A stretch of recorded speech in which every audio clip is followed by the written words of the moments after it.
I was just trying to make sense of my life, until one simple DNA test blew it all apart. My name's Elliot Mercer. I'm 32 and I work in product design for a tech startup in Seattle. A couple months ago, I decided to take a 23andMe DNA test just for fun, to learn about my heritage, maybe discover some distant cousins. I never could have imagined where it would lead me. Growing up, I thought I had a pretty ordinary American family. My mom, Marissa, a high school English teacher. My dad, Peter Davis, ran a small landscaping business in Bellevue. They've been close to my mom's best friend, Ariana Knight, for as long as I can remember. Family barbecues, summer vacations, holiday gatherings. I always saw Ariana and her husband Dean as Uncle Ariana and Uncle Dean, part of our extended circle, nothing more. When the DNA report came in, it flagged a very close relative. Not cousin level, it said probable father. My heart froze. I stared at the glowing screen, 25% shared DNA. Could it really be? I called my mom that evening. Marissa, did you ever have an affair? She froze, voice trembling. Elliot, there's something you need to know. Turns out, Marissa had a brief, stormy fling with Ariana's husband Dean nearly 33 years ago. By the time the affair ended, she discovered she was pregnant. Me.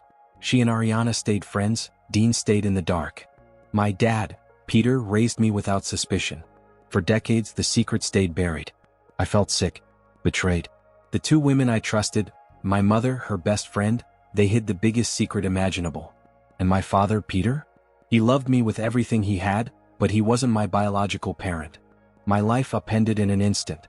I shut my laptop, sat in silence. My mind raced. Who am I now? What does this mean? I didn't sleep that night. I lay in bed staring at the ceiling, playing every childhood memory in reverse. Dean teaching me how to cast a fishing line at Lake Chelan.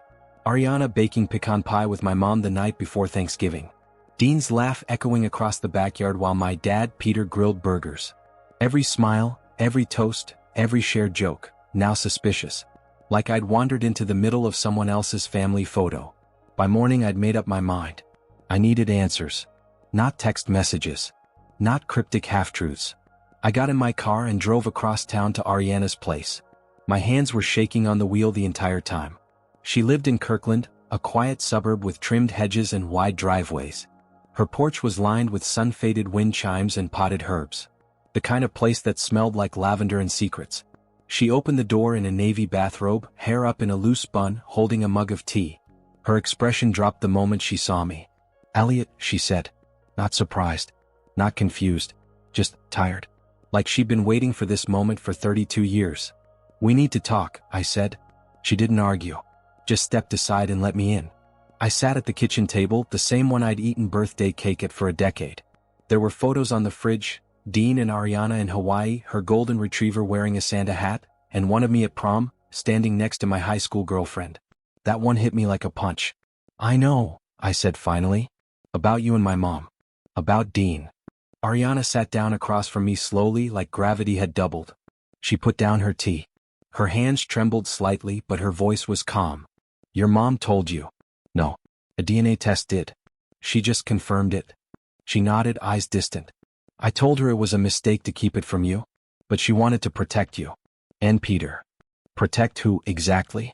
The man who raised me? Or the man who doesn't know I exist?" Ariana didn't flinch. "Both." There was a long silence. I could hear the ticking of the wall clock, the hum of the refrigerator, my own heartbeat pounding in my ears. "Did Dean ever suspect?" I asked. "No," she whispered. "He still doesn't." "And you were okay with that? Letting him believe, letting me believe, that Peter was my father?" She looked at me then. Really looked. Her voice cracked. "You were 4 weeks old when I held you for the first time.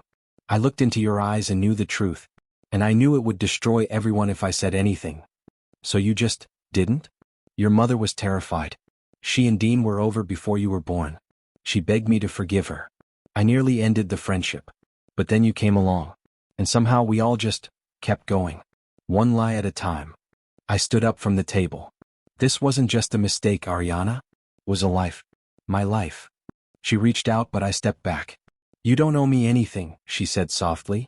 "But if you ever want to talk, really talk, I'm here. And I'm sorry. More than you'll ever know." I left without another word. As I drove away, I realized something chilling. Dean didn't know. But now that I did, the question wasn't just who my father really was. It was, what was I going to do about it? I didn't go straight home. I parked in the lot of an old hardware store off 85th and sat in my car for over an hour, watching the sun creep across the windshield. My phone buzzed once, a message from my mom. Please don't hate me. I didn't reply. Instead, I drove to Bellevue to the small gray house I'd grown up in. The siding needed paint and the porch light flickered when it rained, but it was home. At least it had been. Peter's truck was in the driveway. The same Ford F-150 he'd had since I was 10. I'd helped him change its oil in that driveway, learned how to patch drywall in the garage, watched Seahawks games with him in the living room with root beer and nachos. He wasn't just the man who raised me. He was my dad. And now I had to look him in the eye and ask a question that would unravel everything. He answered the door in a worn flannel shirt, glasses perched on his nose, holding a wrench in one hand. He smiled, surprised. Hey kiddo. Everything all right? Can we talk? I asked. Inside. He stepped aside without hesitation, already sensing the tension. We sat in the kitchen. I took the chair I always did, next to the back window, where the oak tree used to scrape against the siding before he cut it down. The quiet was heavy. You're not sick, are you? He asked. Because if this is one of those, we need to talk conversations. I took a DNA test, I said. Silence. Then, slowly, he set the wrench down on the table. Okay. It was just for fun, I added. Heritage, genetics, that kind of thing. I didn't expect what I found. He nodded once. And what did you find? I'm not biologically your son. The words hung there like smoke. He didn't flinch. Didn't blink. I see. You didn't know?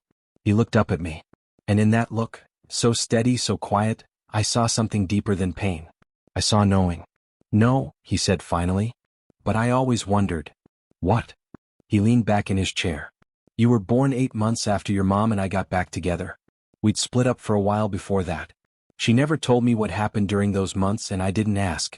I figured if she wanted to talk about it, she would. But you raised me anyway. He shrugged.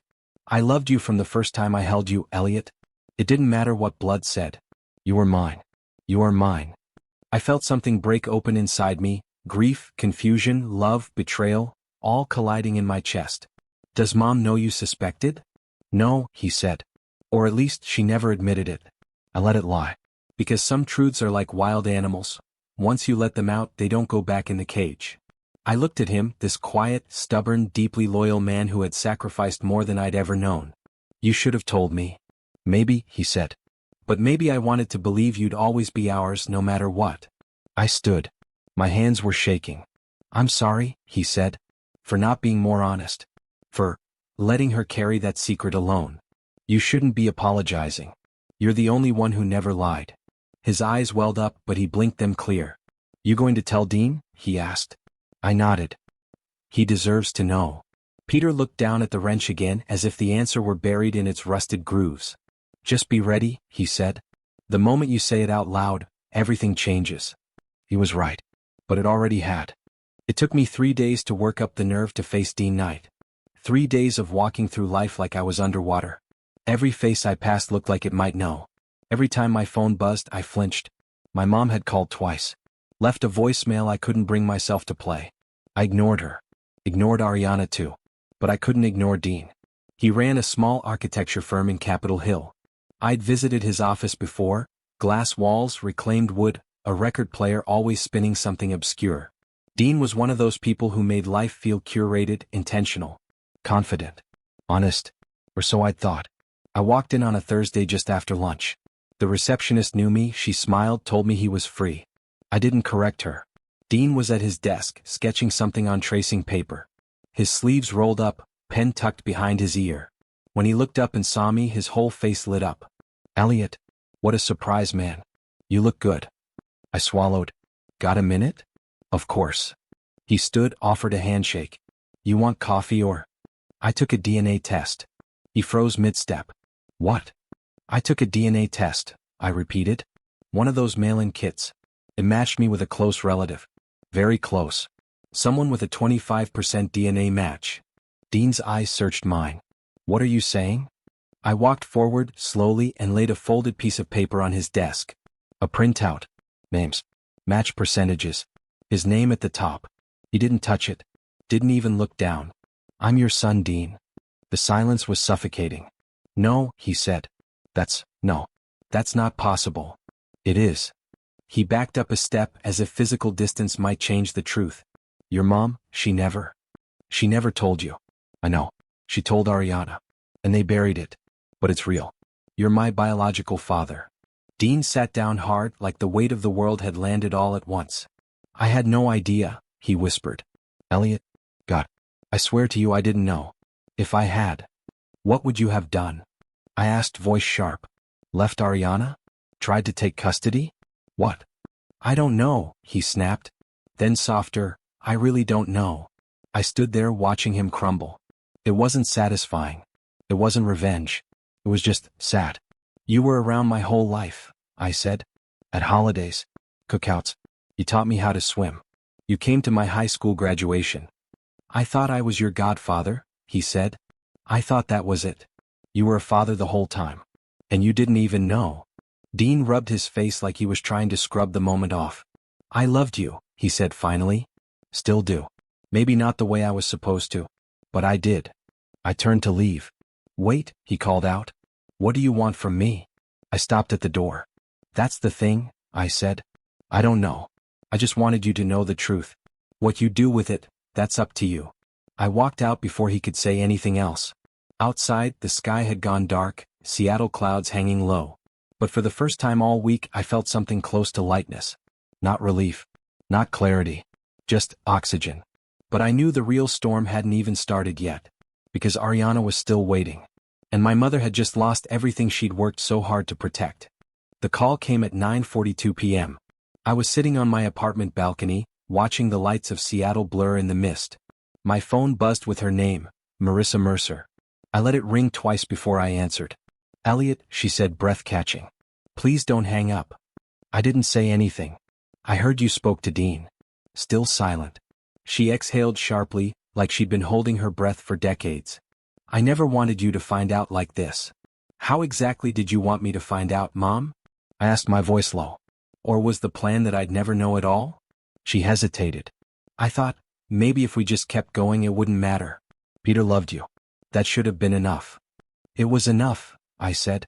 "Until you turned my life into a math problem with a percentage match at the top." "I made a mistake," she said. "No," I said. "You made a choice. Over and over again. To lie. To let Peter believe he was my father.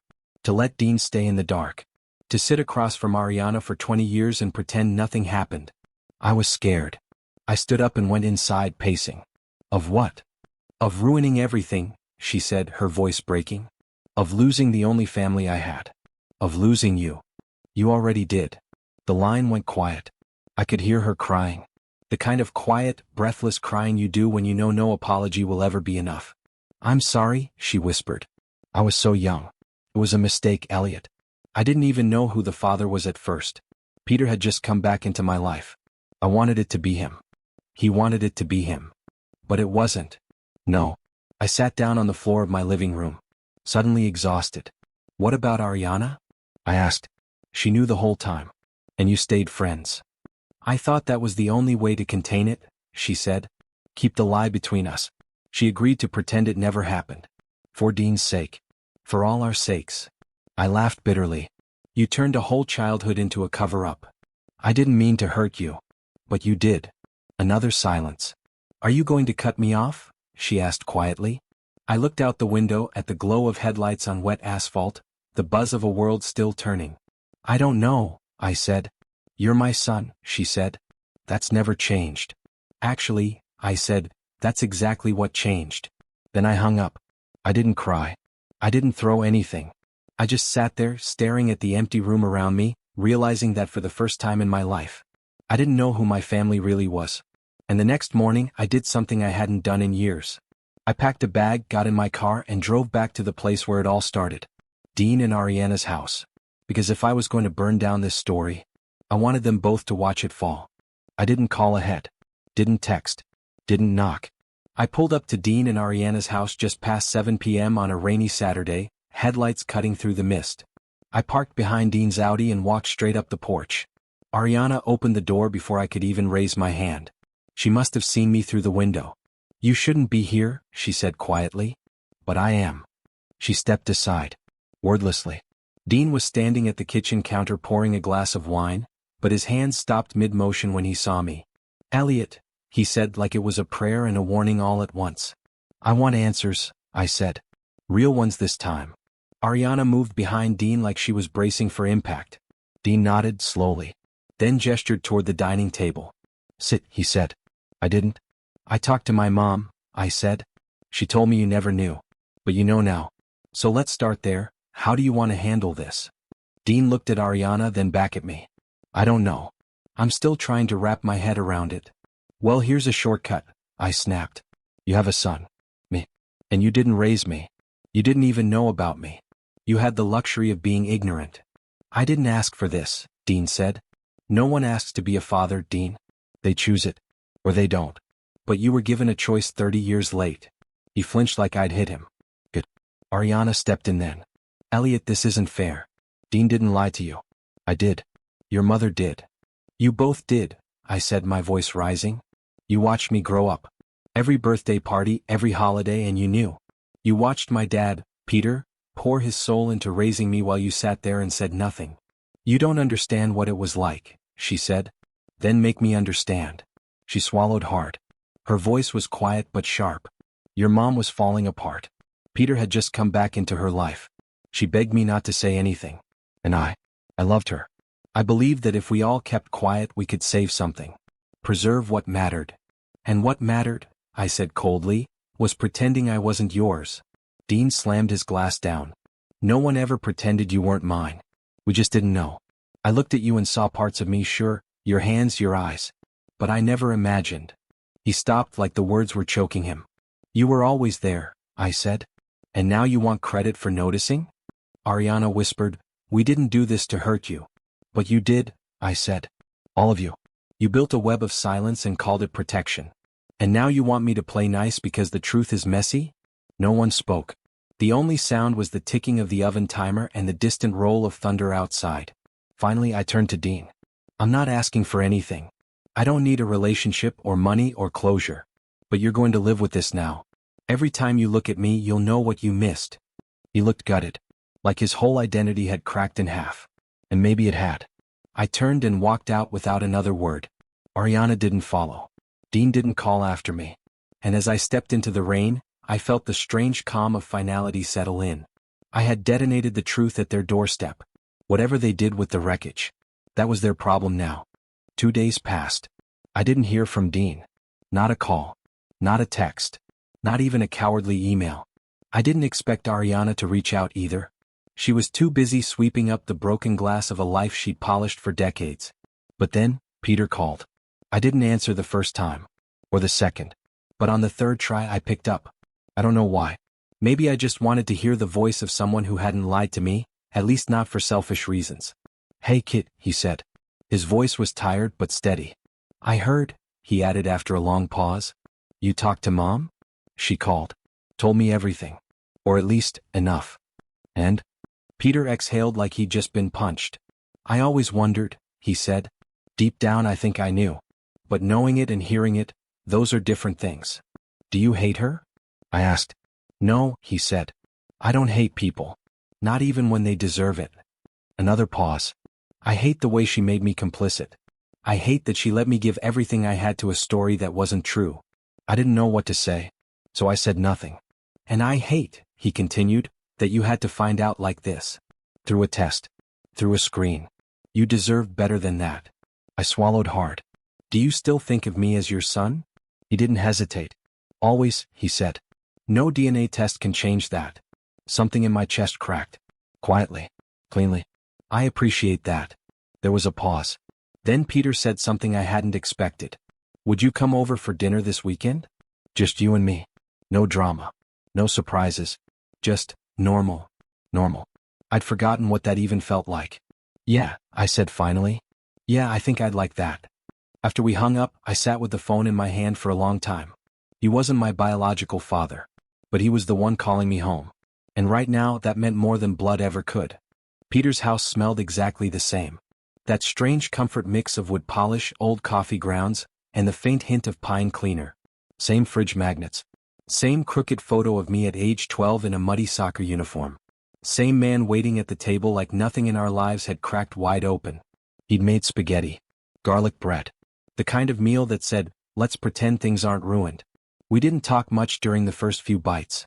Just the quiet rhythm of plates clinking and the occasional comment about how dry the weather had been. But eventually the silence ran out.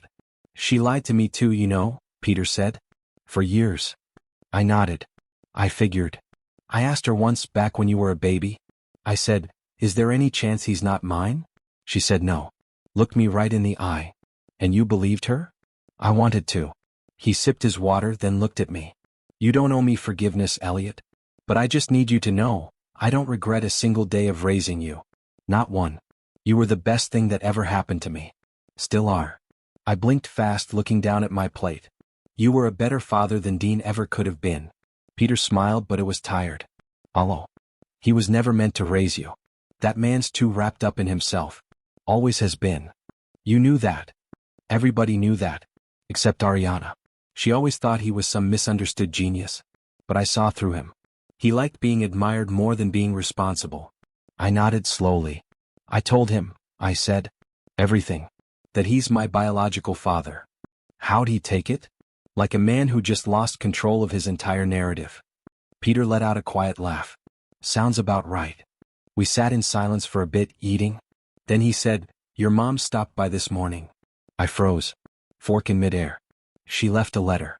Said she wasn't ready to talk, but she didn't want to disappear. Said she's staying with her sister in Portland. For now. I leaned back in my chair. My stomach tightened. She ran. She's scared, Peter said. Of losing both of us. She already did, I replied. Maybe. Or maybe she's finally realizing that secrets rot everything they touch. I didn't answer. Eventually dinner ended. We cleared plates like we used to when I was 16, quietly, habitually, with a rhythm we didn't have to think about. As I put my jacket on, Peter walked me to the door. You coming back next week? Yeah, I said. I think I need a little more of this. Good, he said, pulling me into a hug. Me too. And for the first time in weeks, the air didn't feel so heavy. Family, it turns out, isn't just blood.